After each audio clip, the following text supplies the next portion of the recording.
ચલો આપણે બેક્ટેરિયાની કોષ રચના એટલે કે આદિ કોષ કેન્દ્રીય કોષની કોષ રચના વિશેની ચર્ચા કરતા હતા. એમાં બેક્ટેરિયાની અંદર બાહ્ય આવરણથી લઈ અને અંતઃ રચનાઓ કયા કયા પ્રકારની જોવા મળે છે એના વિશેની ચર્ચા ઓલરેડી આપણે એમાં ઘણી ખરી કરી ચૂક્યા છીએ. છતાં આપણે એને ખૂબ ઝડપથી રિવાઇઝ કરી લઈએ એટલે તમને આખો ટોપિક જે છે યાદ આવી જાય પાછો. બેક્ટેરિયાની કોષ રચના, બરાબર?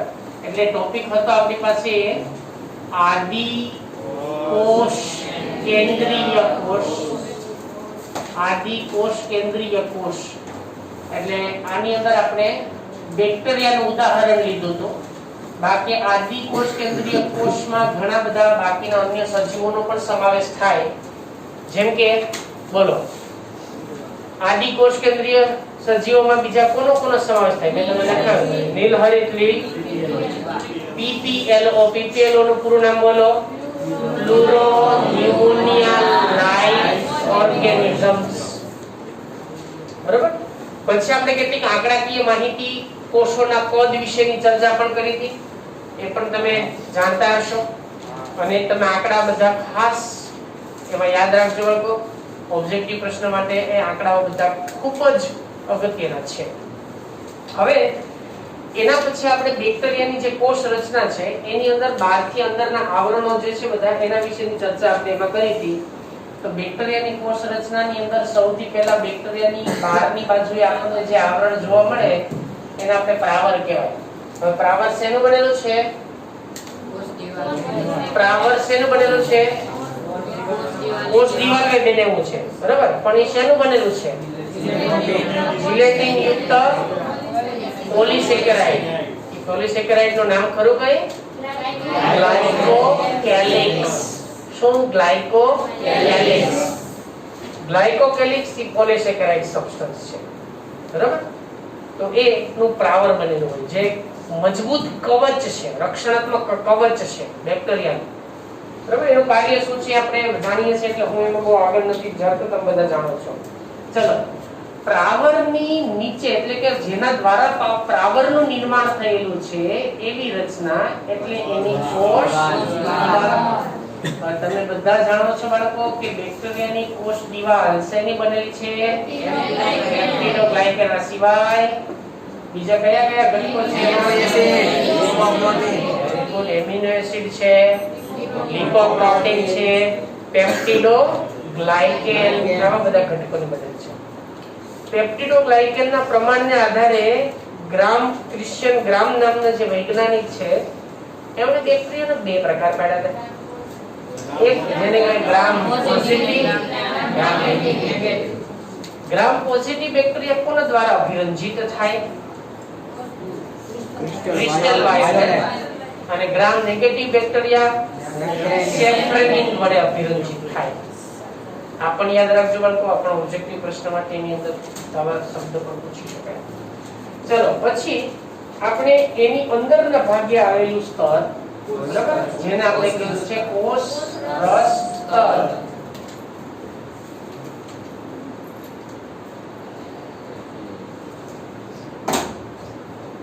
તો આની અંદરના ભાગે જે સ્તર આવેલું છે એને શું કહેશું આપણે? કોષ રસ સ્તર.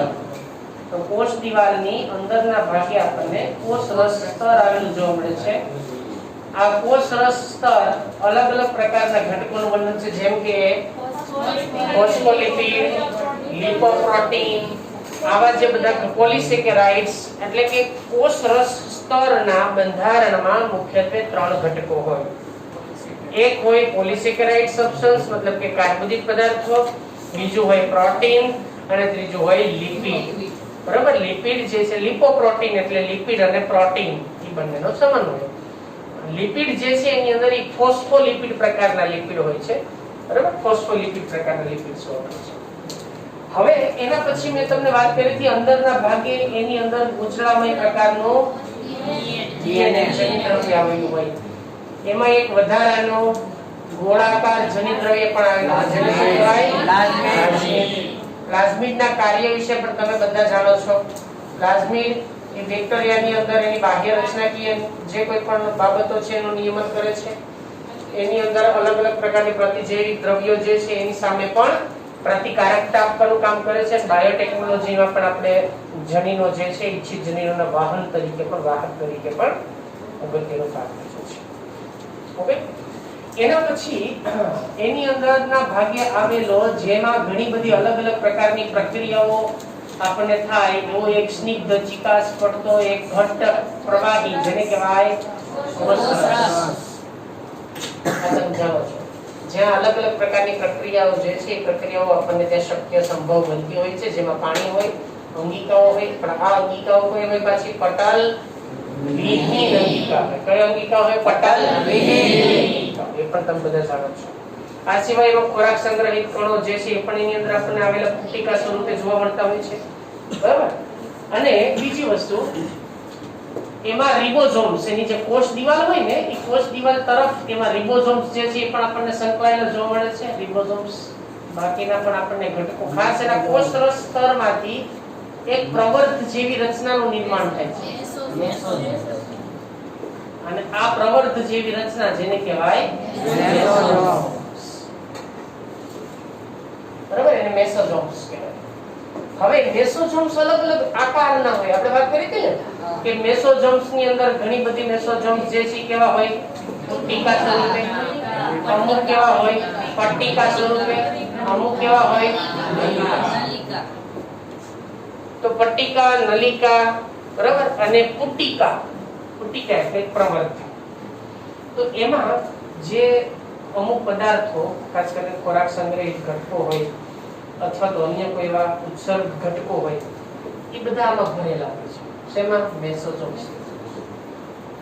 એટલે મેસોઝોમ જે છે એક સામાન્ય પટલમય રચના ધરાવતી એક અંગિકા જે કોષરસ સ્તરમાંથી ઉદ્ભવતી હોય વાસ્તવિક રીતે અને એની સાથે સંકળાયેલી હોય છે.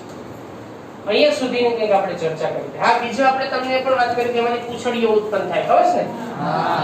તો અહીંયા ભાગેથી આપણને એક લાંબી પૂંછડી જેવી રચના જે છે એમાંથી ઉત્પન્ન થતી જોવા મળશે. એ પૂંછડી જ્યાંથી ઉત્પન્ન થઈ એને શું કહેવાય? તલકાય પછી શું આવે? લાંબો જે બહારનો ભાગ નીકળશે એને તંતુ કહેવાય ને પછી એમાં અંગકોષની રચના બને છે. તો આ પ્રકારની બાબતોમાં હોય. પછી બીજી આપણે તમને મેં કીધું હતું કે એમાંથી ઘણી બધી આવી બહારના ભાગે પણ નીકળતી રચના જોવા મળે છે. બરાબર? જેને આપણે પીલી તરીકે ઓળખવામાં. શું કહેવાય એને? પીલી. તો આવી પીલી ની વિશે પણ આપણે આગળ ચર્ચા કરી. એની અંદરનો જો કશાક, આ જે ત્રણેય ભાગ ભેગા મળીને શું બનાવે છે? કશાક. એના વિશે પણ આપણે ચર્ચા કરી. ઓકે, બરાબર. આપણે વાત કરતા હતા મેસોઝોમ્સ વિશેની. તમને ફરીવાર યાદ અપાવી દઉં. આપણે મેસોઝોમ્સ ની વાત કરતા હતા અને મેસોઝોમ્સ માં આપણે થોડુંક મેં કીધું હતું અમુક લખાણ લખવાનું આપણે એમાં બાકી છે. તો તમે ક્યાં સુધીનું એમાં લખ્યું છે મને ખાલી એમાં જણાવશો? અચ્છા, બસ અહીંયા સુધીની વાત આપણે કરી ને. ચલો હવે આગળ એની અંદર આપણે વાત કરશું કે એનું નિર્માણ જે છે, બરાબર, એ કોષ રસ સ્તરમાંથી થાય. એની વાત થઈ ગઈ આપણે. પછી એની અંદર અલગ અલગ પ્રકારના ઘટકો સંગ્રહિત હોય એ પણ તમે જાણો છો. એનો આકાર આ રીતનો હોય એ પણ જાણો છો. હવે આપણે વાત કરશું મેસોઝોમ્સ નું કાર્ય. મેસોઝોમ્સ એનું કાર્ય. હા, યસ, એનું નિર્માણ કોષ રસ સ્તરમાંથી થાય. તો મેં તમને હમણાં વાત કરી ને કે નિર્માણ કોષ રસ સ્તરમાંથી થાય. એમાં ઘણા બધા ઘટકો એમાં સંગ્રહાયેલા હોય છે. કોષ રસમાં જે ઘટકો હોય એમાંના ઘણા ઘટકોનો સંગ્રહ શેમાં થાય? મેસોઝોમ્સમાં થાય. એટલે એટલા માટે મેસોઝોમ્સ ઘણા કાર્ય સાથે સંકળાયેલા છે. જેમ કે એમાં ઘટકો છે તો જરૂર પડી ઘટકોનો પાછો સ્ત્રાવ થવો જોઈએ કે નહીં, ઉત્સર્જન થવું જોઈએ કે નહીં. એટલે મેસોઝોમ્સ ઉત્સર્જનની ક્રિયા સાથે સંકળાયેલા છે. બરાબર? ઉત્સર્જનની ક્રિયા એનું આપણે કાર્ય જોઈએ છે. તો ઉત્સર્જનની જે ક્રિયા છે એ ઉત્સર્જનની ક્રિયા કરે છે. આ એક વસ્તુ. બીજું એ હવે એક બીજો પ્રશ્ન તમને પૂછું. આ કોષ દિવાલ કેવી રીતે ઉત્પન્ન થાય? કોષ દિવાલનું નિર્માણ કોણ કરશે? કોષ રસ સ્તર. Very good. કોણ કરશે? કોષ રસ સ્તર. કોષ દિવાલ બહાર કોનું નિર્માણ કરે પછી? પ્રાવર. તો સમજો અંદરના ભાગે કોષ રસ સ્તર છે. કોષ રસ સ્તરની બહાર કોણ છે? કોષ દિવાલ. ઈ કોણ બનાવે? કોષ રસ સ્તર બનાવે. એટલે એનો અર્થ શું થયો કે કોષ સ્તર પોતાનામાંથી એવા હમણાં આપણે કોષ દિવાલ જે પેપ્ટિડોગ્લાયકેનની એની બનેલી હોય એમિનો એસિડ્સ ની બરાબર ઈ ઘટકોનો કોષ સ્તર શું કરે છે બહાર સ્ત્રાવ કરે છે ઉત્સર્જન કરે છે ઉત્સર્જન કરીને કોષ સ્તરની ઉપર એની જમાવટ થાય એટલે કે એનું સ્થૂલન થતું જાય ધીમે ધીમે અને એમાંથી બની જાય કોષ દિવાલ આ રીતે કોષ દિવાલ બને એટલે કોષ દિવાલનું નિર્માણ વાસ્તવિક રીતે શેમાંથી થાય કોષ રસ સ્તરમાંથી કોણ કરે કોષ રસ સ્તર બરાબર એટલે કોષ રસ સ્તર જે છે ઈ કોષ રસ સ્તરમાંથી કોષ દિવાલનું નિર્માણ થાય છે આ કોષ દિવાલ જે છે એ કોષ રસ સ્તરમાંથી ઉત્પન્ન થાય તો એનો અર્થ એવો થાય કે તો કોષ રસ સ્તરમાંના કોષ દિવાલના નિર્માણ પામતા ઘણા ઘટકો મેસોઝોમ્સમાં સંગ્રહાયેલા હોવા જોઈએ તો જ્યારે બેક્ટેરિયાની અંદર કોષ દિવાલની અંદર કોઈ પણ ક્ષતિ પહોંચી હોય કોઈ પણ કારણોસર ક્ષતિ પહોંચી હોય જેમાં આપણે ક્યાંક છોલાના હોય કે ઘસાઈ ગયા હોય તો આપણી ચામડી ઉપર ક્ષતિ પહોંચે તો પછી તમે જાણો છો કે ત્યાં નવી ચામડી પાછી આવે બરાબર ને સેમ એ જ રીતે આની અંદર પણ એ રીતે જે કોઈ પણ કોષ દિવાલ કોઈ પણ કારણોસર ક્યાંક ક્ષતિગ્રસ્ત બનતી હશે તો એ ક્ષતિ પૂર્તિ કરવા કે નવા કોષ દિવાલના નિર્માણ માટે પણ કોણ ભાગ ભજવે છે મેસોઝોમ તો આપણે એના સેન્ટેન્સ લખીએ કે તે કોષ દિવાલ જે છે એ કોષ દિવાલના નિર્માણમાં ભાગ ભજવે છે તો આ એનું બીજું કાર્ય થઈ ગયું કે મેસોઝોમ્સ જે છે કોષ દિવાલના નિર્માણમાં પણ ભાગ ભજવે છે આ ઉપરાંત એક બીજી વાત છે એની અંદર કોષ વિભાજન તો મેસોઝોમ્સ એ કોષ વિભાજનની ક્રિયામાં પણ ભાગ ભજવે છે કોષ વિભાજનની ક્રિયા એમાં ભાગ ભજવે છે બીજું મેસોઝોમ્સ ડીએનએ સ્વયંજનનની પ્રક્રિયા ડીએનએ સ્વયંજનન આની જે ક્રિયા છે એ ક્રિયામાં પણ ભાગ ભજવે છે હવે તમને પ્રશ્ન છે ડીએનએ સ્વયંજનન એટલે શું ડીએનએ સ્વયંજનન એટલે કે ડીએનએ પોતાનામાંથી પોતાના જેવું જ બીજું નવું ડીએનએ નું નિર્માણ કરે સમજો ડીએનએ પોતાનામાંથી જ પોતાના જેવું નવું ડીએનએ નિર્માણ કરે આને શું કહેવાય ડીએનએ નું એટલે કે પોતે જ પોતાના નવા સ્વરૂપને જન્મ આપે પોતે જ પોતાના નવા સ્વરૂપને જન્મ આપે એટલે એને સ્વયંજનન કહેવાય બરાબર આ સ્વયંજનનની પ્રક્રિયા સામાન્ય રીતે ત્યારે જ થાય જ્યારે કોષનું વિભાજન થાય આ સ્વયંજનનની પ્રક્રિયા ક્યારે થાય જ્યારે કોષનું વિભાજન થાય હવે ધ્યાન આપો બાળકો કોષ વિભાજન તમે બધા જાણો છો ભણી ચૂક્યા છો તમે થોડું ઘણું એના વિશે આપણે 11મા ધોરણમાં એના વિશે ડિટેલમાં ચર્ચા કરશું કોષ વિભાજન કોને કહેવાય કેવી રીતે થાય કોષ વિભાજનના બે પ્રકાર છે એક સમવિભાજન બીજું અર્ધીકરણ જાણો છો ને તમે કોષ વિભાજનના કેટલા પ્રકાર છે બે એક સમવિભાજન બીજું અર્ધીકરણ જો આપણી પાસે એક કોષ છે આ એક કોષ બેક્ટેરિયાનો કોષને જ આપણે લઈએ છીએ અને વિશે સમજીએ છીએ આપણી પાસે બેક્ટેરિયાનો કોષ છે ગોળાનો બેક્ટેરિયા બેક્ટેરિયાના પ્રકાર જાણો છો તમે બધા તો આ ગોળ બેક્ટેરિયા છે અને ગોળાનો બેક્ટેરિયા કહેવાય હવે એક બેક્ટેરિયા જે છે બેક્ટેરિયામાંથી કોષ વિભાજનની પ્રક્રિયા થાય જ્યારે કોષ વિભાજન ત્યારે એક બેક્ટેરિયામાંથી કેટલા બનશે બે તો હવે કે આમને આમ તો બે ન બને એની અંદર સૌથી પહેલા શું થાય તો કે બે બેક્ટેરિયા બનતા પહેલા એમાં કોષ રસ અને કોષ કેન્દ્ર મતલબ કે જનિત દ્રવ્ય એ બધું અડધું વેચાય છે સમજે ને એકમાં જનિત દ્રવ્ય હોય ને બીજામાં ન હોય એવું તો ન બને તો આમાં એકમાંથી બે બનવા હોય તો પહેલા તો આમાં જેટલી બધી વસ્તુ છે ને બેવડાવવી પડે એટલે સમજી ગયા ને તમે જેટલી સંખ્યા છે એટલું એમાં ઘટક છે જેટલી સંખ્યા છે જેટલો કોષ રસ છે જેટલું જનિત દ્રવ્ય છે એ બધું પાછું એટલો નવો જથ્થો ઉત્પન્ન થવો એને શું કહેવાય ડીએનએ નો હવે સમજી ગયા ડીએનએ એકમાંથી બે કોષ બનવા માટે પોતે પોતાના જેવું ડીએનએ ઉત્પન્ન કરે એ ડીએનએ બંને કોષમાં જુદા જુદા પડી જાય એટલે એક કોષ અને બીજો કોષ બંનેનું ડીએનએ આપણને એક સરખું જ જોવા મળે, કેમ કે આફ્ટર ઓલ એકમાંથી જ ઉત્પન્ન છે.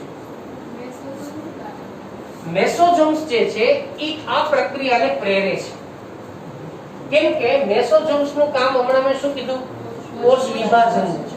તો કોષ વિભાજન થાય તો એ સમયે ફરજિયાત શું થવું જોઈએ, ડીએનએ નું સંયોજન થવું જોઈએ, કેમ કે તો જ એકમાંથી બે ડીએનએ બને ને. તો કોષ વિભાજનની પ્રક્રિયાને જો મેસોઝોમ્સ પ્રેરતું હોય તો મેસોઝોમ્સ બીજી કઈ પ્રક્રિયા પણ પ્રેરી શકે. ખ્યાલ આવી ગયો બાળકો? તો આ રીતે એની અંદર બંને પ્રક્રિયા જે છે, ડીએનએ સ્વયંજનનની પ્રક્રિયા કે કોષ દિવાલના નિર્માણની પ્રક્રિયા હોય કે પછી એમાં કોષ વિભાજનની પ્રક્રિયા હોય, સ્ત્રાવની પ્રક્રિયા હોય, એની સાથે આપણને સંકળાયેલું જોવા મળતું છે. ઓકે, આ સિવાય બીજી જો આપણે વાત કરીએ તો અલગ અલગ પ્રકારનું જે કોઈ પણ શ્વસનની ક્રિયા બેક્ટેરિયા શ્વસન કરે કે ન કરે? કરે. જો ઝારક હોય તો અહીંયા હું બહુ સ્પષ્ટ લખું છું, જો ઝારક બેક્ટેરિયા હોય તો ઝારક બેક્ટેરિયા શ્વસન કરે. પણ હવે તમે વિચારો કે બેક્ટેરિયાને શ્વાસ લેવા માટે હું નાક છે, અને બેક્ટેરિયા નાક વગરનું છે. બેક્ટેરિયો નાક વગરનું છે, એવું જ છે ને? તો બેક્ટેરિયા શ્વાસ કેવી રીતે લે? એની અંદર જે કોષ દિવાલ, કોષ રસ્તર એ બધું જે આવેલું હોય ને, એની એક છિદ્રિષ્ટ સપાટી હોય, એના મારફતે એ ઘટકો જે કોઈ પણ હોય પોષણની સાથે સાથે વાયુઓની પણ આપલે કરતા હોય છે. પણ પ્રમાણ બહુ ઓછું હોય, આપણે જેમ ન હોય કે તમે બેક્ટેરિયાની પેટ્રિટિસ, બેક્ટેરિયાને ઉછેર કર્યો હોય, પેટ્રિટિસ નામ કાન આગળ રાખીને સાંભળો બેક્ટેરિયાનો શ્વાસ ચડી ગયો, સાંભળ્યું કે? એટલે પ્રક્રિયા ખૂબ ધીમી હોય ભાઈ. આપણે કે દોડીને એવો શ્વાસ હાંફવા માંડીએ એમ કે એનો દોડીને ન જતો, કે એમ દોડે તો એને એટલો જરૂરિયાત શ્વસનની બહુ રહેતી નથી જેટલા આપણે છે. જ્યારે બેક્ટેરિયા છે પ્રમાણ બહુ ઓછી છે. તો શ્વસનની પ્રક્રિયા છે, ઉત્સર્જનની પ્રક્રિયા છે, બરાબર? એની સાથે પણ એ મેસોઝોમ્સ જે છે, મેસોઝોમ્સ આવી અલગ અલગ પ્રકારની પ્રક્રિયાઓ સાથે સંકળાયેલું છે. આ ઉપરાંત બીજી જો આપણે વાત કરીએ એની અંદર તો સાયનોબેક્ટેરિયાની અંદર સમજો, હું વાત કરું છું સાયનોબેક્ટેરિયા. સાયનોબેક્ટેરિયા એટલે કેવા બેક્ટેરિયા? સિયાનોબેક્ટેરિયા, સિયાનોફાઇસી બેક્ટેરિયા અને સાયનોબેક્ટેરિયા કહેવાય. સાયનોબેક્ટેરિયા એ પ્રકાશ સંશ્લેષી બેક્ટેરિયા છે. આ કેવા બેક્ટેરિયા છે? પ્રકાશ સંશ્લેષી. તો એનો અર્થ એવો થાય કે આ બેક્ટેરિયા પ્રકાશ સંશ્લેષણનું કામ કરે. આ બેક્ટેરિયાને આપણે સાયનોબેક્ટેરિયા અથવા એને બીજું પણ કહી શકાય. શું? તો કે નીલ રીત લીલ પણ કહી શકાય. આ બેક્ટેરિયા પ્રકાશ સંશ્લેષણ કરે. શા માટે? એમાં એવું કંઈક તો ઘટક આવેલું હોય ને કે જે પ્રકાશ સંશ્લેષણ કરે. વનસ્પતિ પ્રકાશ સંશ્લેષણ માટે શું હોય? એક્ઝેક્ટલી વર્ણમય હરિતકણ હોય, એના દ્વારા પ્રકાશ સંશ્લેષણ થાય. તો આ બેક્ટેરિયા પ્રકાશ સંશ્લેષી છે. તો એમાં એવો તો કોઈ ઘટક હોય ને કે જેના દ્વારા એ પ્રકાશ સંશ્લેષણ કરે, હરિતકણ જેવું. તો આ બેક્ટેરિયામાં આવેલું હરિતકણ જેવું એક રંજક દ્રવ્ય જેને કહેવામાં આવે છે ક્રોમેટોફોર. શું કહેવાય એને? ક્રોમેટોફોર. ક્રોમેટોફોર. તો આ ક્રોમેટોફોર સાયનોબેક્ટેરિયાની અંદર શેમાં સંગ્રહાયેલું હોય? મેસોઝોમ્સમાં સંગ્રહાયેલું હોય. એટલે મેસોઝોમ્સ સાયનોબેક્ટેરિયાની અંદર પ્રકાશ સંશ્લેષણ માટે જરૂરી રંજક દ્રવ્ય કયું? ક્રોમેટોફોર. એનો પણ સંગ્રહ કરે છે. તો આ બધા કાર્યો કોના છે? મેસોઝોમ્સ. ફરીવાર રિપીટ કરું છું ટોપિક, કદાચ એમાં અમુક સેન્ટેન્સ કે જે કોઈ પણ લાઇનિંગ જે છે આપણે આપણી રીતે કન્સેપ્ટને સમજવાનો છે, બરાબર? એટલે ખાસ ધ્યાન આપજો. એમાં મેસોઝોમ્સ આમાં શું કામ કરે છે? જો ઘણા બધી કાર્ય એવું છે, એનો અર્થ એવો થાય કે બેક્ટેરિયાની અંદર ઘણી પ્રક્રિયાઓ એવી છે કે જે મેસોઝોમ્સ આધારિત છે. જેમ કે કયું કાર્ય છે એનું? ઉત્સર્જન. ઉત્સર્જન તો જ કરે જો એ સંગ્રહ કરી શકે. કઈ હોય તો આપે ને, બરાબર? ઘણા દાન તો ઘણું આપવું હોય પણ કઈ હોવું જ જોઈએ ને, હોય તો આપે કઈ. પણ અહીંયા વાત એ છે કે ઉત્સર્જન કરે છે, સ્ત્રાવ કરે છે, બરાબર? પણ સ્ત્રાવ ક્યારે કરે? એની પાસે સંગ્રહ થયેલું હોય તો. એટલે ઘટકોનો સંગ્રહ કરશે. એક વસ્તુ બીજું કેનો સ્ત્રાવ કરશે, ઉત્સર્જન કરશે. બીજું શેના નિર્માણમાં ભાગ લેશે? કોષ. કઈ પ્રક્રિયામાં ભાગ લેશે? કોષ વિભાજન. બીજું કઈ પ્રક્રિયા? સંયોજન અને શ્વસન. કયા બેક્ટેરિયામાં? બેક્ટેરિયામાં. એમાં મદદ કરે છે. અને સાયનોબેક્ટેરિયાની અંદર એમાં એનું જે કોષ રસનું વિસ્તૃતીકરણની પ્રક્રિયા જ્યારે થાય ત્યારે એની અંદર આપણને શું આવેલું છે? ક્રોમેટોફોર, જેના રંજક દ્રવ્ય તરીકે ભાગ ભજવે છે. બરાબર? એ એના રંજક દ્રવ્ય તરીકે આવેલું છે. તો આટલી કથા બાળકો આપણે મેસોઝોમ્સમાં યાદ રાખવાની છે. બરાબર? હવે એની છેલ્લી રચના આપણે જો બધા વિશેની વાત કરતા ગયા છે. બાહ્ય રચનાની વાત કરી, બાહ્ય રચના પછી આપણે એની અંતઃસ્થ રચનાઓની વાત કરી, એમાં આપણે કોષરસની વાત કરી, કોષ કેન્દ્રોની વાત કરી, જનીન દ્રવ્ય જે છે એટલે કોષ કેન્દ્રની અંદર જનીન દ્રવ્યની ચર્ચા કરી. બરાબર? હવે આપણે વાત કરશું એમાંની છેલ્લી વસા અને એની સાથે જોડાયેલા વસા અને પક્ષમો એના વિશે ચર્ચા કરી. બરાબર? તો હવે બેક્ટેરિયાની અંદર જે કશા આવેલી છે એ કશા વિશેની ચર્ચા કરી. તો સૌથી પહેલા તો કશાનું નિર્માણ શેમાંથી થાય એ વસ્તુ તમારે યાદ રાખવી પડે. બરાબર? તો કોષ દિવાલમાંથી તલકાયનો વિસ્તાર, તલકાય, બરાબર, તલકાયના વિસ્તારમાંથી ઉદ્ભવતી લાંબી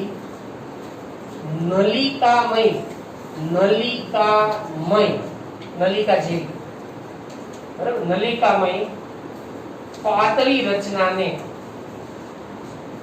શું કહેશું આપણે? કશા કહે છે. જેના 3 ભાગ છે. બરાબર? જેના 3 ભાગ છે.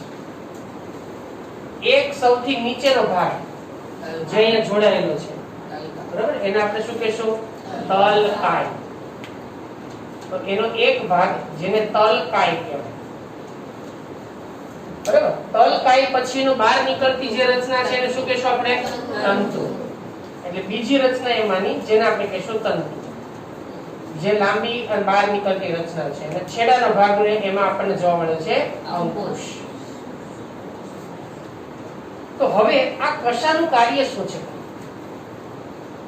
મુખ્યત્વે આ કશા જે પૂંછડી જેવી જે રચના છે એનું કાર્ય છે પ્રચલન માટેનું. શું કાર્ય છે એનું? પ્રચલન. બરાબર? એટલે આ કશાનું જો આપણે કાર્ય વિશેની વાત કરીએ કે ભાઈ કશા કયા કાર્ય સાથે સંકળાયેલી છે, તો એનું મુખ્ય કાર્ય છે પ્રચલન માટેનું. પ્રચલન. તો પ્રચલન એટલે શું તમે બધા જાણો છો ને? પ્રચલન એટલે કે બેક્ટેરિયા એક પેટ્રી ડીશમાં પોષક માધ્યમમાં એક જગ્યાએ છે ત્યાંથી એ પ્રચલન કરતા કરતા બીજી જગ્યાએ જઈ શકે. આને શું કહેવાય? પ્રચલનની પ્રક્રિયા. બરાબર? જો પ્રચલન અને હલનચલનમાં થોડો તફાવત છે બાપુ, યાદ રાખજો. બે શબ્દ તમને હરખા જ લાગે ને ભાઈ, પ્રચલન અને હલનચલન. પણ તમે એકને એક જગ્યાએ સ્થિર ઊભા રહી અને તમારા હાથની મૂવમેન્ટ કરો, બરાબર, તમે ગરદનની મૂવમેન્ટ કરો, તો એ બધાને હલનચલન કહેવાય. પણ તમે એકથી બીજી જગ્યાએ સ્થાન ફેરવ્યું, એ ઘટનાને શું કહેવાય? પ્રચલન. બે શબ્દ સમજો. એટલે આપણે એવું કહી શકાય કે હલનચલન જે છે, બરાબર, એટલે કે પ્રચલન એ વાસ્તવિક રૂપે હલનચલનનો જ પ્રકાર થયો કે નહીં? પણ હલનચલન એ પ્રચલન નથી. બરાબર? સજીવોની અંદર આપણને જે ઘટનાઓ જોવા મળે છે કે આપણે એમ કહીએ કે હલનચલન, આપણે તમે બેઠા હોય તો આપણે ક્યાંક ને ક્યાંક હલનચલન કરતા હોય, બરાબર, કંઈક વસ્તુ લેતા હોય, મૂકતા હોય, લખતા હોવ તમે બની, પણ એક ને એક જગ્યાએ છો તો સ્થિર ને? હે કે આખા ક્લાસમાં આમ દોડતા દોડતા ભણો છો? એવું તો નથી. સ્થિર છો, એક જગ્યાએ બેઠા છો, પણ તમે છતાં મૂવમેન્ટ કરો છો. બરાબર? તો એ મૂવમેન્ટને આપણે શું કહેવાય? હલનચલન. પણ જો તમે એકથી બીજી જગ્યાએ ગયા હોય, મતલબ સ્થળાંતરિત થયા, ઘડીક અહીં બેઠા, ઘડીક માં બેઠા, ગયા ને ઘડીક આમ હલતા ચાલતા ભણો છો, તો એને શું કહેવાય? તો અહીંયા બેક્ટેરિયાનું શું થાય છે? પ્રચલન. કોના દ્વારા થાય? તો આ રીતે કશા જે છે એના પ્રજનનની પ્રક્રિયા સાથે સામાન્ય રીતે આપણને એમાં જોવા મળતી હોય છે. આ સિવાય એની અંદર બીજી એક રચના જોવા મળે છે જેને કહેવાય પીલી. હવે પીલી શું છે એ જોઈએ. આ બીજી એક વાત જણાવી દો બાળકો તમને. બેક્ટેરિયાની જાતિઓ પ્રમાણે કશાની લંબાઈ અને કશાની સંખ્યામાં વિવિધતા જોવા મળે. ફરીવાર જણાવું છું. બેક્ટેરિયાની જાતિઓ પ્રમાણે કશાની લંબાઈ અને એની સંખ્યામાં વિવિધતા જોવા મળે. એટલે જાતિ પ્રમાણે લંબાઈમાં અને સંખ્યામાં ફેરફાર હોય. લંબાઈ અને સંખ્યા. હા, યસ, ડેફિનેટલી. અમુક ની અંદર એક જ કશા, એ મેં તમને બેક્ટેરિયાની રચના સમજાવી છે, એમાં એક જ કશાની વાત કરી છે. પણ ઘણી વખત અમુક બેક્ટેરિયાની રચના એવી પણ હોય કે જેની અંદર આપણને એક કરતા વધારે કશાઓની હાજરી પણ જોવા મળતી હોય છે. બરાબર? એટલે એક કરતા વધારે પણ એમાં પૂંછડીઓ હોય. તો હવે ઉંદર 7 પૂંછડી વાળો એના જેવી વાત હોય. એમાં એક પૂંછડી હોય ને એક કરતા વધારે. એ જાતિ ઉપર આધારિત છે. બેક્ટેરિયાની જાતિ કે કઈ જાતિનો બેક્ટેરિયા છે એના ઉપર આધાર રાખે એમાં સંખ્યા અને લંબાઈ કેટલી હોય. એક પણ હોય, એક કરતા વધારે પણ હોય. બરાબર? ચલો હવે એના પછીની રચના એટલે શું આવશે હવે? તો બેક્ટેરિયાની અંદર એક આપણને જે એની કોષની ઉપરથી, બરાબર, એટલે કે કોષ પરથી, એટલે કે આમ તો કોષની સપાટી પરથી પણ વાસ્તવિક રીતે પીલીની રચના એક કોષ દિવાલ અથવા તો ક્યારેક કોષ રસ્તરવાથી પણ થાય છે. બંને સ્થાન છે. એટલે હું કોષની સપાટીનો શબ્દ પ્રયોગ કરું છું. સપાટી પરથી ઉત્પન્ન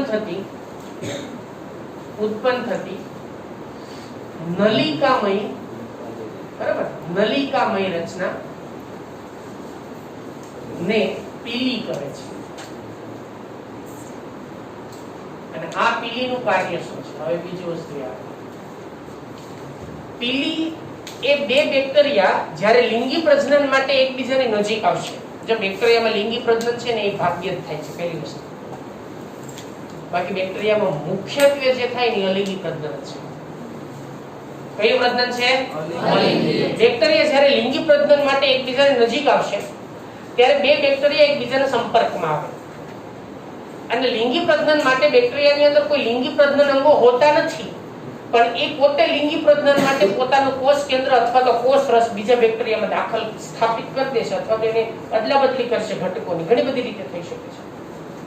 એ લિંગી પ્રજનન કહેવાય. જેમ પ્રાણીઓની અંદર લિંગી પ્રજનન જે છે, લિંગી પ્રજનન માટેમાં લિંગી પ્રજનન અંગો ઉત્પન્ન થાય છે. વનસ્પતિની અંદર લિંગી પ્રજનન માટે લિંગી પ્રજનન અંગો ઉત્પન્ન થાય છે. પુષ્પમાં વાત કરીએ તો સ્ત્રી કેસર અને પુંકેસર શું છે ભાઈ? લિંગી પ્રજનન.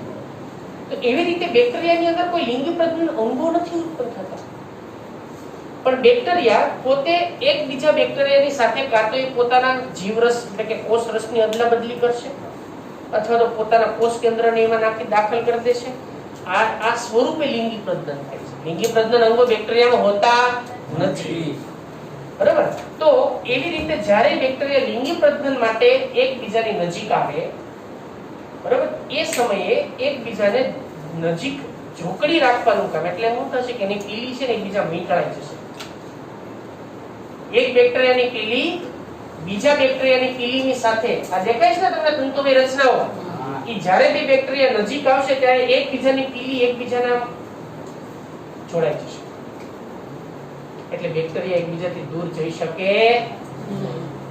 એટલા માટે લિંગી પ્રજનનની પ્રક્રિયામાં આ પીલી જે છે, બરાબર, એ લિંગી પ્રજનનની ક્રિયામાં ભાગ ભજવે છે. એમાં ભાગ ભજવે છે. ચલો, આ વાત થઈ પીલી વિશે. હવે બીજી એક વિશિષ્ટ રચના ઘણી વખત એમાં જોવા મળતી હોય છે જેને ફિમ્બરી કહેવાય. શું કહેવાય એને? ફિમ્બરી. આવો પણ એક શબ્દ છે. ફિમ્બરી છે ને એ કશા કરતા નાની હોય. ફિમ્બરી કશા કરતા કેવી હોય? નાની. તો એનો થાય કે બેક્ટેરિયાની અંદર એક તો કશા હોય લાંબી, તો કશા એ જોવા મળશે. ઘણાની અંદર આપણને પીલી પણ જોવા મળે અને ઘણા બેક્ટેરિયા એવા છે કે જેની અંદર કશા એના સ્થાને શું ઉત્પન્ન થતી હોય છે? એટલે એની અંદર આપણને ફિમ્બરી જેવી રચના જોવા મળે. ફિમ્બરીનું કાર્ય શું છે? તો કે બેક્ટેરિયાને ધારો કે કોઈ પણ એક જગ્યાએ સ્થાપિત થવું હોય ને, એક જગ્યાએ મૂવમેન્ટ ન પામવી હોય અને જો સ્થાપિત થવું હોય ને તો એ ફિમ્બરીને કોઈ ઘટક સાથે, દિવાલ સાથે ચોંટાડી દેશે. ઓક્ટોપસ જોયો બધે? હા. ઓક્ટોપસ. હા. એ ઘણી બધી ભુજાઓ હોય, બરાબર? તો એને કે એક જગ્યાએ સ્થાપિત થવું હોય, પ્રવાહની હારે તણાવ ન હોય ને તો એ કોઈ આધાર હોય ને, આધાર એની સાથે એની ભુજાને શું કરશે? ચોંટાડી દેશે, વીંટાળી દેશે. બરાબર? તો એના જેવું કામ કોનું છે અહીંયા? ફિમ્બરી. એટલે ફિમ્બરી જે છે એ કોષ ઉપરથી ઉદ્ભવતી આપણને એક નાની તંતુમય રચના છે અને એ જે કોઈ પણ પથ્થર હોય, હા, ઈવન ઇન ખાલી પથ્થર નહીં, યજમાન સાથે પણ ચોંટવાનું કામ એના દ્વારા થાય છે. યજમાન એટલે આપણે પોતે, જેમાં બેક્ટેરિયા રોગ ઉત્પન્ન કરતા હોય એની હારે પણ ચોંટવું હશે ને તો પણ એ પોતે એની અંદર ફિમ્બરી જે છે એને કોઈની સાથે ચોંટવામાં એને મદદરૂપ થશે. એટલે ફિમ્બરી, બરાબર, એ નલિકામય રચના છે જે કોષ પરથી અથવા કોષની જે બાહ્ય સપાટી છે એ આપણે વાત કરીએ, સેમ વસ્તુ આ જ રાખજો. એની રચના જે છે એ પીલી જે શબ્દ વાપરો ત્યાં ફિમ્બરી વાપરવાનો તમારે, પણ હું એ મુખ્યનું કાર્ય તમને જણાવી દઉં. એનું કાર્ય, બરાબર, જે યજમાન કે કોઈ સ્થાપિત ઘટકની સાથે, સ્થાપિત ઘટક એટલે પથ્થર હોય કે એવું કોઈ પણ હોય, એની સાથે બેક્ટેરિયાને જોડવાનું કામ કરે છે, જકડી રાખવાનું કામ કરે છે. બરાબર? બેક્ટેરિયાને સ્થાપિત કરવાનું કામ કરે છે. સ્થાપિત કરવું મતલબ કે જોડવું. બરાબર? સ્થાપિત કરે છે.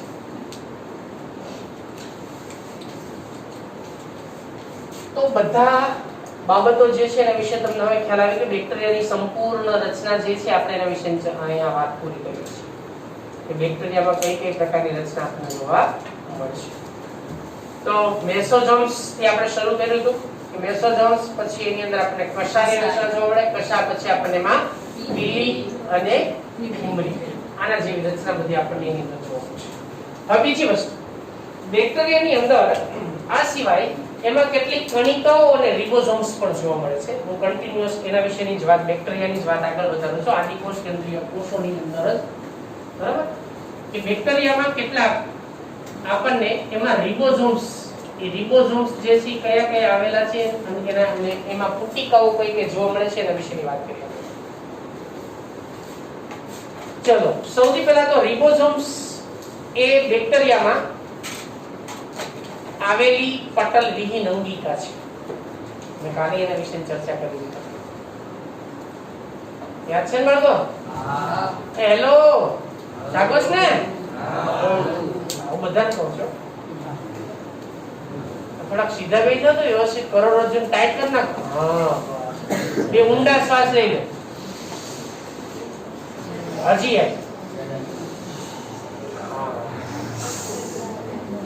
ખબર નહીં, માથે 10-15 કિલો વજન કેમ મૂકી દીધો હોય અને ભારને લીધે થાકીને બેસી ગયા હોય એવું લાગે.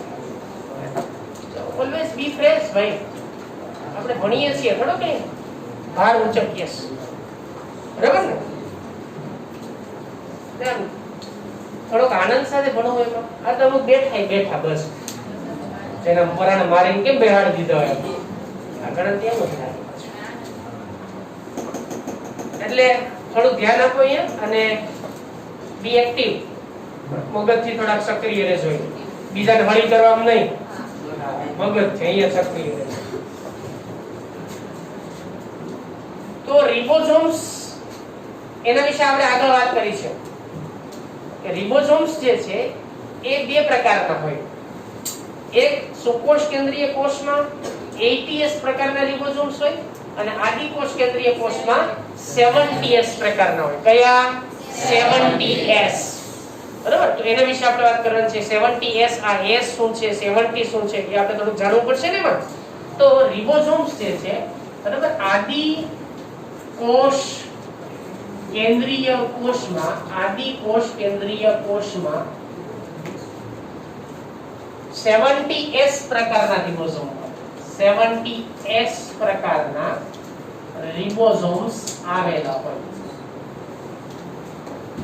બરાબર, 70S. હવે અહીંયા પ્રશ્ન એ છે કે આ 70S એટલે શું? S એ સેડિમેન્ટ કોએફિશિયન્ટ એક આંક છે. ગુજરાતીમાં કહેવાય ઠારણ આંક. શું કહેવાય ને? ઠારણ આંક. બીજું S ને અલગ અલગ બે ત્રણથી નામ, એને આપણે સ્વેડબર્ગ આંક તરીકે પણ ઓળખવામાં આવે છે.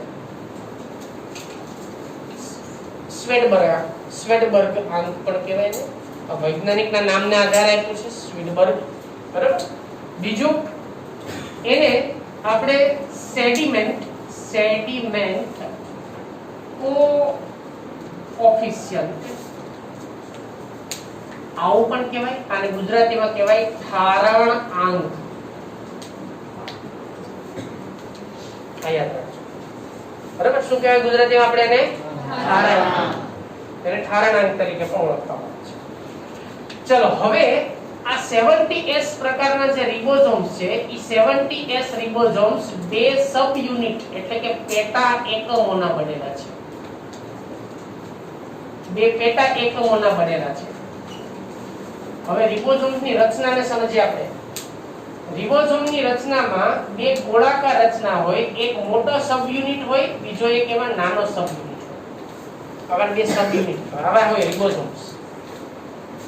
મોટા સબ યુનિટ જે છે બે પેટા એકમ, મેં કીધું પેટા એકમ. આ એક પેટા એકમ જે 50S પ્રકારનો હોય, બીજો પેટા એકમ 30S પ્રકારનો. સરવાળો નહીં કરતા, સરવાળો નહીં કરતા. આ કોઈનો સરવાળો નથી કરવાનો તમારે. બરાબર. એટલે બાકી 80 થઈ જશે પાછું. એટલે સરવાળો ન કરતા તમે. આમાં એ કઈ સરવાળાના આધારે કઈ આના પ્રકાર નથી પડ્યા, યાદ રાખજો. બરાબર. બે સબ યુનિટ છે.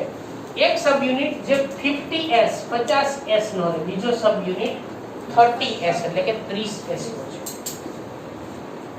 રિબોઝોમ્સ એ 70S પ્રકારના રિબોઝોમ્સ બેક્ટેરિયાની અંદર આવેલા હોય. આ બે સબ યુનિટના બનેલા છે, બે ઉપ એકમોના બનેલા છે. એક ઉપ એકમ કયા પ્રકારનો? 50S. બીજો ઉપ એકમ 30S પ્રકારનો બનેલો છે. બે પ્રકારના ઉપ એકમો આની અંદર આવેલા હોય છે. હવે બીજો પ્રશ્ન એ છે કે આ રિબોઝોમ્સ જે છે, બરાબર, એ રિબોઝોમ્સ નું કાર્ય શું છે ભાઈ? આનું કાર્ય શું છે? રિબોઝોમ્સ નું કાર્ય છે પ્રોટીન સંશ્લેષણ માટે. શું કાર્ય છે એનું? પ્રોટીન સંશ્લેષણ. એટલે એનું કાર્ય છે પ્રોટીન સંશ્લેષણ. બસ આ મુખ્ય યાદ રાખજો. આ ખાસ પ્રોટીન સંશ્લેષણ એટલે શું? આપણા શરીરમાં આપણને રોજિંદા આપણા જે કોઈ પણ ખોરાક આપણે લઈએ, આપણા શરીરની અંદર આપણે જે કોઈ પણ ખોરાક દાખલ કરીએ છીએ, એમાંથી આપણને પ્રોટીન મળે કે નથી મળતો? કઠોળમાંથી પ્રોટીન મળે કે નથી મળતું ભાઈ? દૂધમાંથી પ્રોટીન મળે કે નથી મળતું? તો પ્રોટીન આપણા શરીર માટે આવશ્યક છે, જરૂરી છે. તો દરેક કે દરેક ઘટક હોય, કોઈ પણ સજીવ હોય ભાઈ, એમાં પ્રોટીન જરૂરી છે. તમે જો આપણે વાત કરી બેક્ટેરિયાની કોષ દિવાલ શેની બનેલી છે? બેક્ટેરિયાનો કોષ સ્તર શેનો બનેલો છે? આ બધામાં પ્રોટીનમય ઘટકો હાજર છે. એટલે પ્રોટીન છે ને એ સજીવનો બંધારણીય એકમ છે. બરાબર. તો પ્રોટીનનું નિર્માણ એટલે શું કહેવાય? પ્રોટીન સંશ્લેષણ. પ્રોટીનના નિર્માણની પ્રક્રિયા એટલે પ્રોટીન સંશ્લેષણ. એટલે એમ કહી શકાય બાળકો કે રિબોઝોમ્સ જે છે એ પ્રોટીન બનાવવાનું કારખાનું છે. આપણા માટે, વનસ્પતિ માટે અને બેક્ટેરિયા માટે દરેકે દરેક સજીવમાં પ્રોટીન બનાવવું હોય તો એના માટે ફરજિયાત જરૂરી કોણ છે? રિબોઝોમ્સ. રિબોઝોમ્સ ને પ્રોટીન બનાવતું કારખાનું કહેવાય. એટલે મુખ્ય કાર્ય.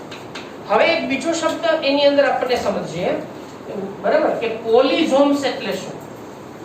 પોલિઝોમ્સ અથવા તો પોલીરિબોઝોમ્સ, આ શબ્દનો અર્થ શું થાય એ આપણે સમજીએ. પોલિઝોમ્સ અથવા પોલીરિબોઝોમ્સ એટલે શું? તો પોલિઝોમ્સ કોને કહેશું આપણે?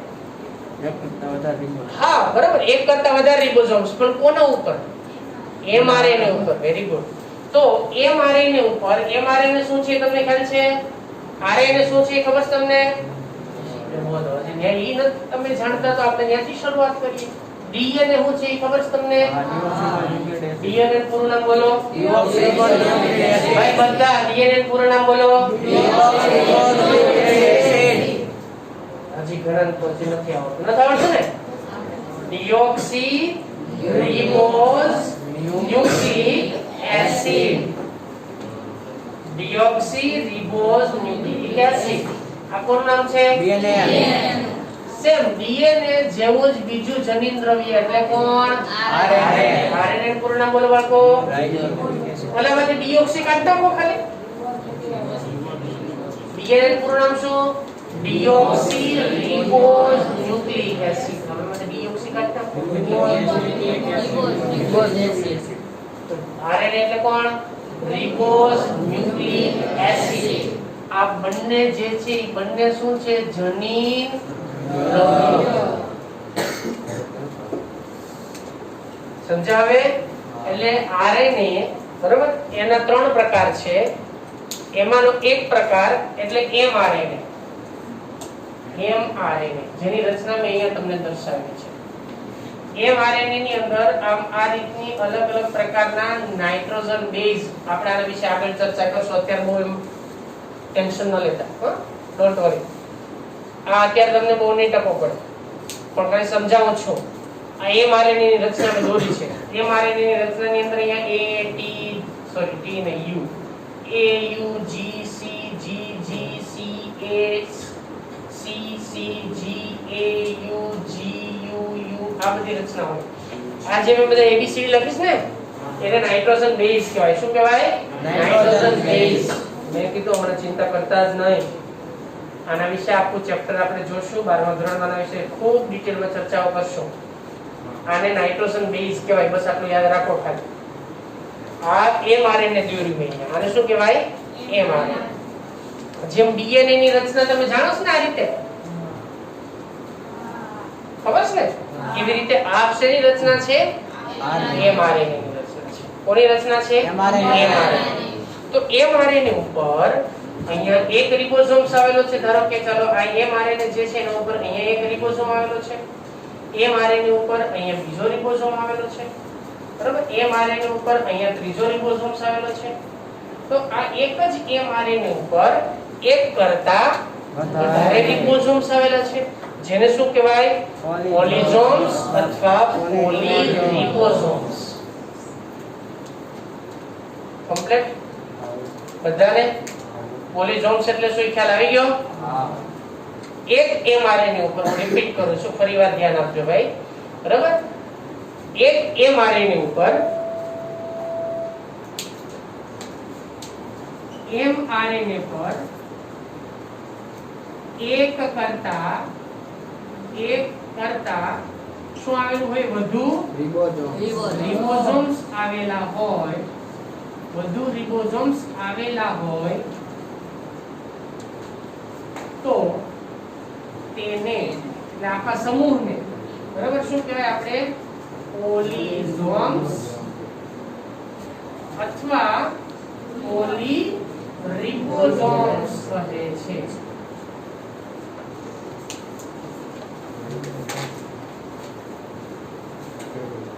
હવે સમજાણો? હજી નથી. અમુક તો ખબર નહીં ભાઈ. આમ કઈ અલિપ દુનિયામાં જ રહેતા હોય. ભાઈ તમને બાયોલોજી સમજાય છે બધાને? Very good, thank you.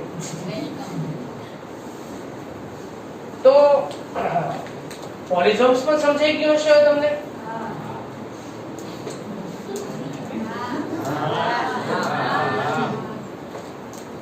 સમજાઈ ગયું ને? મજબૂત હા જોઈએ ભાઈ. ચાલો પોલિસોમ્સ એટલે શું? રિપીટ કરો મારી સાથે બધા.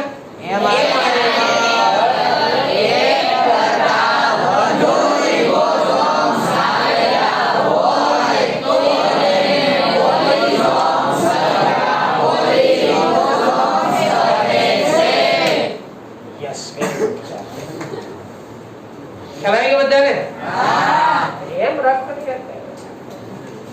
તો અત્યારે આપણે જે વાત કરી છે આ રિબોઝોમ્સ વિશેની આખી વાત થઈ.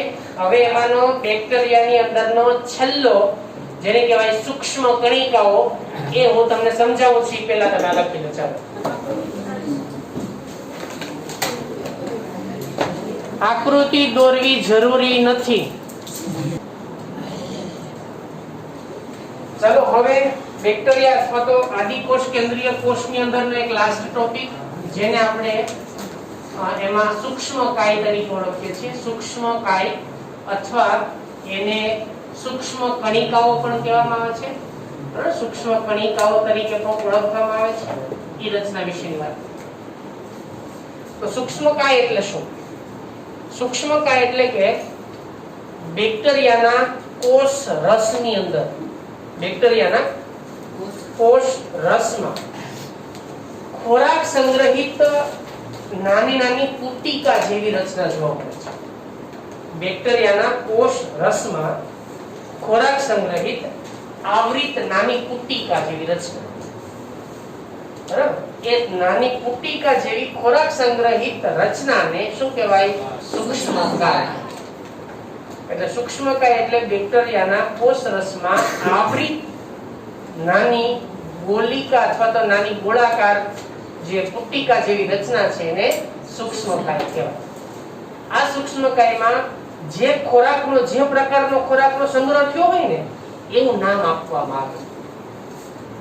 જ્યારે કે કોઈની અંદર પ્રોટીન સંગ્રહાયેલું હોય, કોઈની અંદર કાર્બોદિત સંગ્રહાયેલું હોય, કોઈમાં લિપિડ સંગ્રહાયેલું હોય. સમજે છે ને તમે? એટલે પુટિકા એટલે નાનો એવો ટિફિનનો ડબ્બો. સમજો તમે?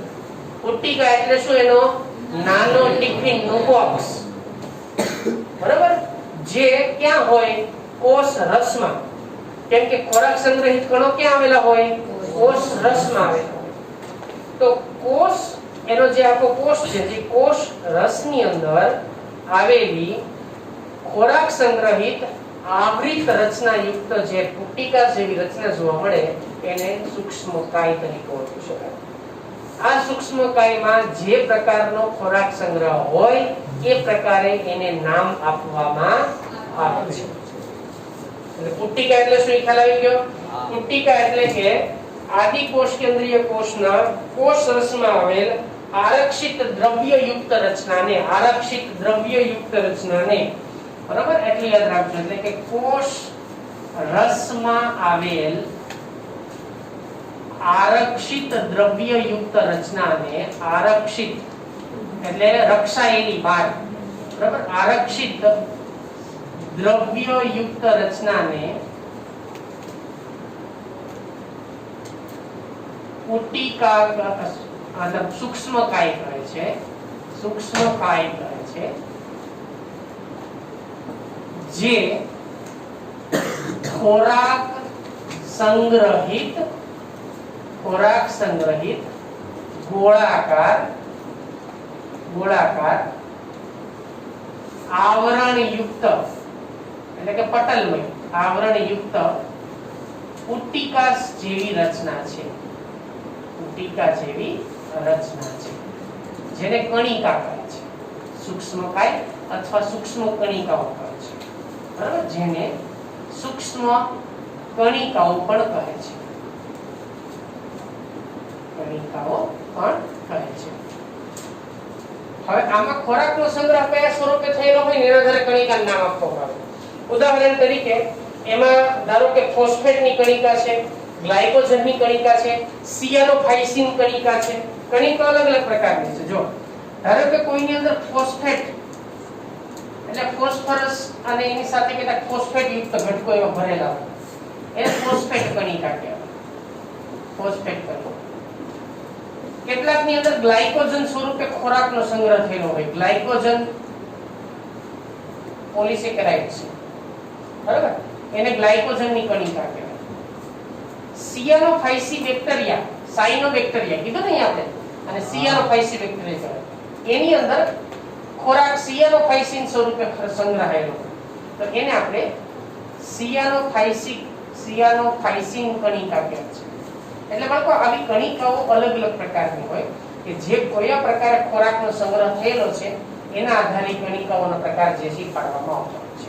એટલે ઉદાહરણ તરીકે આવી અલગ અલગ પ્રકારની કણિકાઓ આપણને બેક્ટેરિયાના કોષ રસની અંદર આવેલી જોવા મળે છે, જેમાં ફોસ્ફેટ કણિકા, ગ્લાયકોજન કણિકા, સિયારોફાઇસિન કણિકા, આ બધી કણિકાઓ આપણને એમાં આવેલી જોવા મળે છે.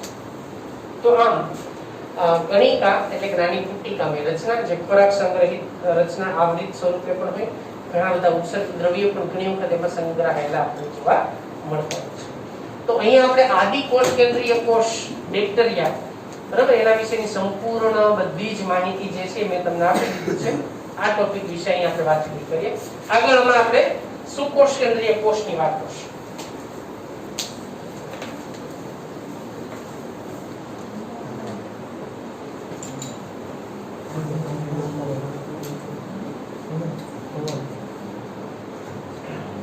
આ આકૃતિ દોરજો ખાસ એમાં પોલિઝોમ્સ ની સમજવા માટે. ચાલો હવે એના પછીના ટોપિકમાં આપણે આગળ વધીએ. આદિ કોષ કેન્દ્રીય કોષ વિશેની વાત પૂરી કર્યા પછી આપણે સુકોષ કેન્દ્રીય કોષ વિશેની વાત કરીએ.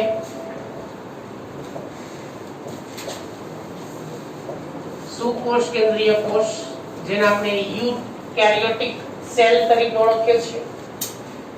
બેક્ટેરિયાને આદિ કોષ કેન્દ્રીય કોષ એટલે કે પ્રોકેરિયોટિક સેલ તરીકે ઓળખવામાં આવે, અંગ્રેજી શબ્દ એના માટેનો, અને આને યુકેરિયોટિક કોષ તરીકે ઓળખવામાં છે. તો પ્રોકેરિયોટિક અને યુકેરિયોટિક, બરાબર, યુકેરિયોટિક કોષ સેલ. હવે સૌથી પહેલા તો સુકોષ કેન્દ્રીય કોષમાં કોનો સમાવેશ થાય?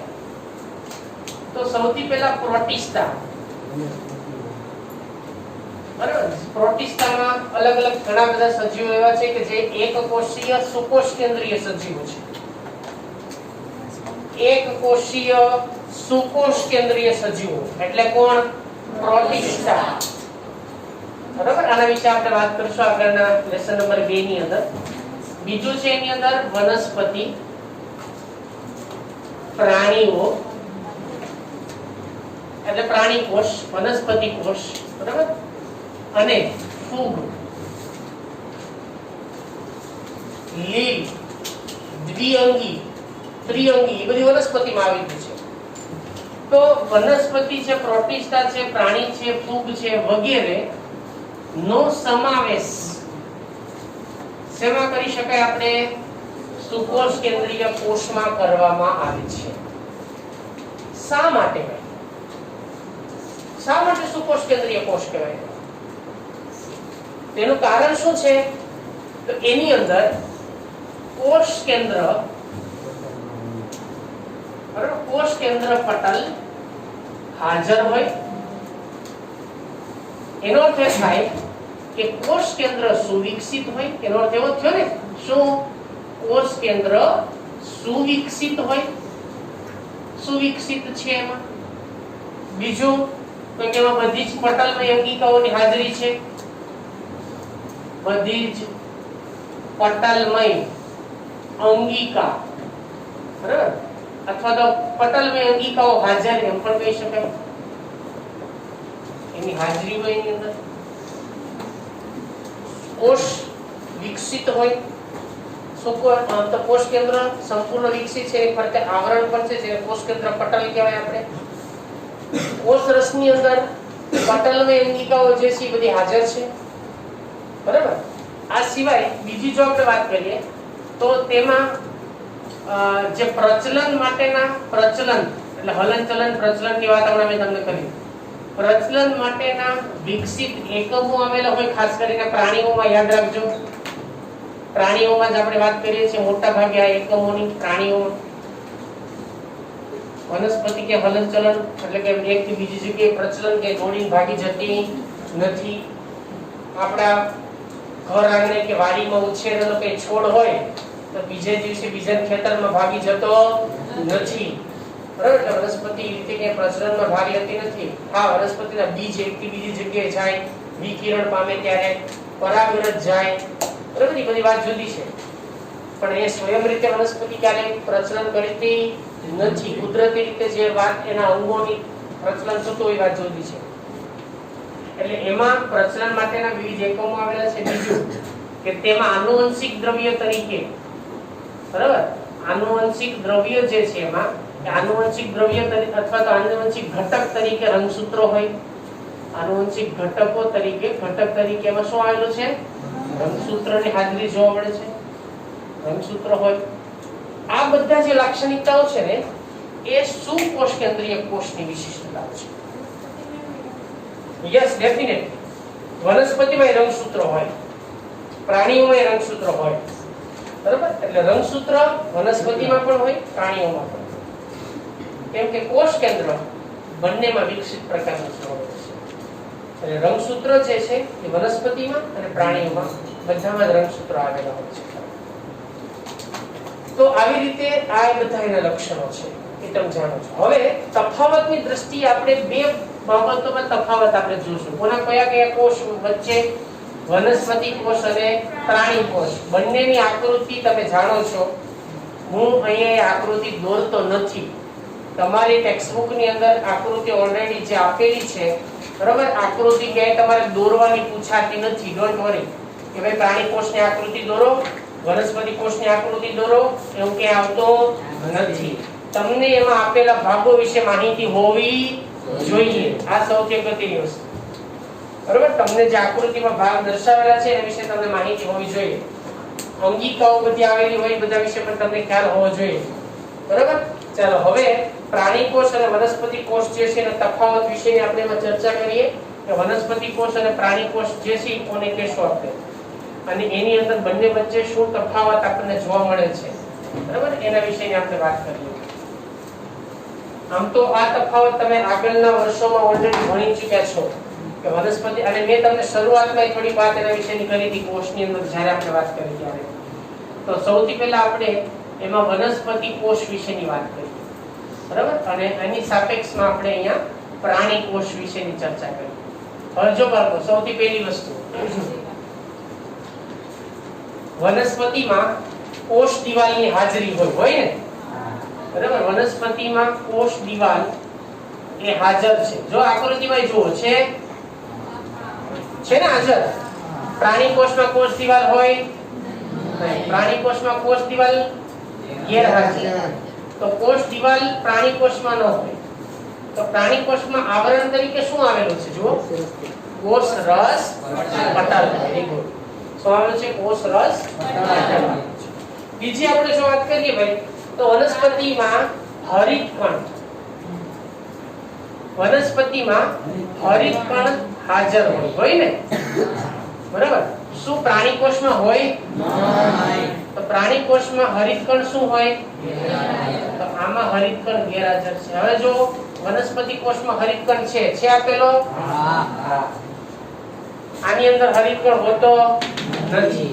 બીજી વસ્તુ, એની અંદર આપણને રસધાની, મોટી રસધાની, વનસ્પતિ કોષમાં મોટી રસધાની આવેલી છે. જુઓ તો છે, વનસ્પતિ કોષમાં મોટી રસધાની હાજર હોય છે.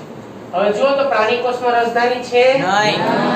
આમાં રસધાની ગેરહાજર, બરાબર. રસધાની ગેરહાજર મોટા ભાગે હોય, પરંતુ કેટલાકમાં જો રસધાની હાજર હોય, જો હાજર હોય તો, જો હાજર હોય તો કેવી? નાની હોય. આકુંચક રસધાની કહેવાય એને, બરાબર. હોય તો આકુંચક. આકુંચક નો અર્થ થાય નાની, ટૂંકમાં સંકુચિત થઈ, એટલે નાની. બીજી જો આપણે વાત કરીએ તો એની અંદર તારા કેન્દ્ર વનસ્પતિમાં હોય નહીં. તારા કેન્દ્ર હોય વનસ્પતિમાં? તો વનસ્પતિમાં તારા કેન્દ્ર ગેરહાજર છે. પણ પ્રાણી કોષમાં તારા કેન્દ્ર હોય, એટલે આમાં તારા કેન્દ્ર હાજર છે, બરાબર ને? તારા કેન્દ્ર હાજર છે. હવે બીજી વાત કરશું આપણે કોષ રસ કંકાલ વિશે. તો કોષ રસ કંકાલ અને કોષ રસીય તંતુ જે એક થી બીજા કોષને જોડવાનું કામ કરે. જો આકૃતિમાં નાના છિદ્ર જેવી દિવાલ ઉપર તમને નાનું છિદ્ર હશે, આ છિદ્રને શું નામ આપવામાં આવ્યું છે? કોષરસ તંતુ. યસ. તો વનસ્પતિ કોષમાં કોષ રસીય તંતુઓ એ હાજર હોય. પ્રાણી કોષમાં છે એવું કઈ? તો પ્રાણી કોષમાં કોષ રસીય તંતુઓ એ કેવા હોય? ગેરહાજર હોય. તો આ એના કોષ રસીય તંતુઓ જે છે એમાં તફાવત વિશેની વાત છે. બીજું, પ્રાણી કોષની અંદર આપણને સૂક્ષ્મ અંકુરોની કેટલીક વિશિષ્ટ રચના જોવા. જો પ્રાણી કોષમાં તમને સૂક્ષ્મ અંકુરોની રચના જોવા મળે છે ઉપર? એવું વનસ્પતિ કોષમાં છે? તો વનસ્પતિ કોષમાં સૂક્ષ્મ અંકુરો શું છે? ગેરહાજર હોય. બરાબર. જ્યારે પ્રાણી કોષમાં સૂક્ષ્મ અંકુરો હાજર હોય. સૂક્ષ્મ અંકુરો એટલે સૂક્ષ્મ અંકુરકો એ આમાં હાજર હોય. ચાલો બીજો તફાવતની દ્રષ્ટિએ જો બીજો કોઈ ભાગ બે માં હોય ન હોય એવું કઈ? ઈ બંનેમાં કણિકા વિહીન ને કણિકામય તારા કેન્દ્રની વાત થઈ ગઈ. ચાલો ચાલો ભાઈ એમાં કઈ હોતો મધ્ય પટલ. મધ્ય પટલ કોષ દિવાલ ભાઈ બધું હોય રિબોસોમ્સ હોય ગોલ્ગી કાઈ પણ હોય ઘણા સૂત્ર બંનેમાં હોય પેરોક્સિઝમ હોય.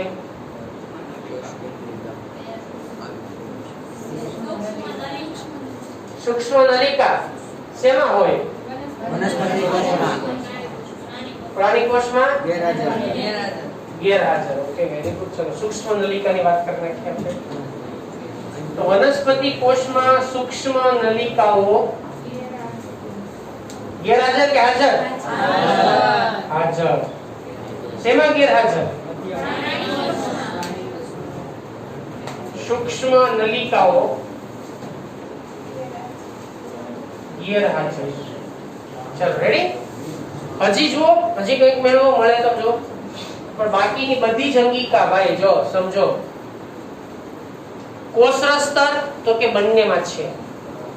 બરાબર. હવે આપણે વાત કરીએ પટલમય અંગિકા. પટલમય અંગિકા વિશે તમે બધા જાણો છો? એ કઈ પટલમય અંગિકા છે બોલતા જાવ. ચાલો આપણે એના વિશેની વાત કરી નાખીએ ખાલી એક વખત. જો હરિતકણ આમાં વાત થઈ ગઈ ઓલરેડી. બંનેમાં કણાભ સૂત્ર હોય. કણાભ સૂત્ર બંનેમાં. લાઇસોસોમ્સ પણ બંનેમાં. રિબોસોમ્સ પણ બંનેમાં. પેરોક્સિઝમ પણ બંનેમાં. કણાભ સૂત્ર આવી ગયું. અંતઃકોષ રસજાળ પણ બંનેમાં. કણાભ સૂત્ર ભાઈ આવી ગયું. અહીંયા જો ને ઈ પણ બંનેમાં કોમન. કોષ કેન્દ્ર પણ બંનેમાં. કોષ કેન્દ્ર પટલ પણ બંનેમાં. કોષ કેન્દ્રિકા ઈ કોષ કેન્દ્રમાં આવી ગઈ. ગોલ્ગી કાય પણ બંનેમાં આવી ગયો. આ અંતઃકોષ રસજાળમાં બધું આવી ગયું. થઈ ગયું? તો એનો અર્થ એ થાય કે આ બંનેમાં કોમન છે. તફાવત અહીંયા છે. આ જે મેં વાત કરી છે અહીંયા જે લખ્યું છે બંનેમાં હાજર છે. આ બધું જ બરાબર બંનેમાં હાજર. વનસ્પતિ અને પ્રાણી બંનેમાં હાજર છે. તફાવત છે અહીંયા છે. આ રીતે વનસ્પતિ કોષ અને પ્રાણી કોષ જેને આપણે કયા કોષ કહીએ છીએ વાળકો? કોષ કોષ તરીકે ઓળખવામાં આવે. આ બંને વિશે ચર્ચા કરી.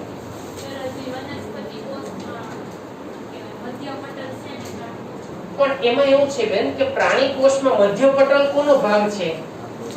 કોષ દિવાલનો. તો ઈ તો અહીં આપણે લખ્યું આમાં ગેરહાજર છે. એમાં મધ્ય પટલ આવી ગયું બેન. કેમ કે મધ્ય પટલ કોનો ભાગ વાસ્તવિક રીતે છે? કોષ દિવાલનો ભાગ છે. સમજાવ છો? એટલે કોષ દિવાલ જ ગેરહાજર કરી દીધી તો મધ્ય પટલ ઓટોમેટિક ગેરહાજર થઈ ગયો ને.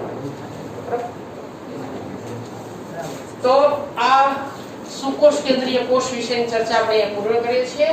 નેક્સ્ટ લેક્ચરની અંદર આપણે એના બધી જ અંગિકાઓ વિશે હવે આપણે ડિટેલમાં ચર્ચાઓ શરૂ કરશું. જેની શરૂઆત આપણે કોષ રસ સ્તરથી કરીશું.